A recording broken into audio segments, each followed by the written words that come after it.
Так, всем привет. Вот наш компрессор. Суть проблемы в том, что не запускается двигатель. То есть он гудит, но не происходит запуск. Вскрыли крышку. Здесь оказался один конденсатор. Как мы поняли, он выполняет роль пускового и рабочего. Вот мы его откручиваем. Он не вздут.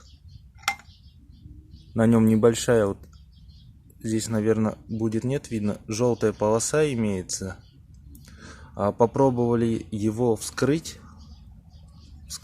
вот с этой стороны, но там неразборная часть, просто вот эту крышку сняли и все залито, завальцовано.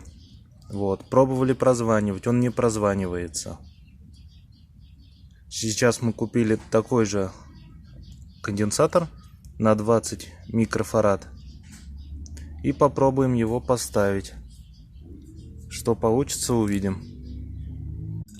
Кому интересно, вот так выглядит внутри вот этот конденсатор. Вот, выходит два провода. Вот эта часть не разбирается, хотя выбить ее, возможно, сможем. Потом мы его для интереса вскроем. Вот он здесь прикручивается, выходит два провода. Так, вот производим установку нового конденсатора. Он похож у нас на старый. Точно такого же не нашли. Но вот здесь у нас клемма получается, и напрямую провода присоединим. Движок мы прозванивали, он прозванивается, следов гари нет на нем. То есть двигатель, скорее всего, целый у нас. Так, ну и вот, наконец, производим запуск. Поехали.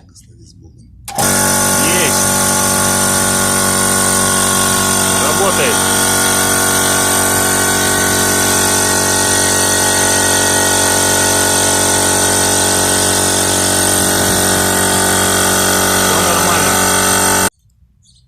Вот такой у меня самодельный навес от солнца и осадков для компрессора.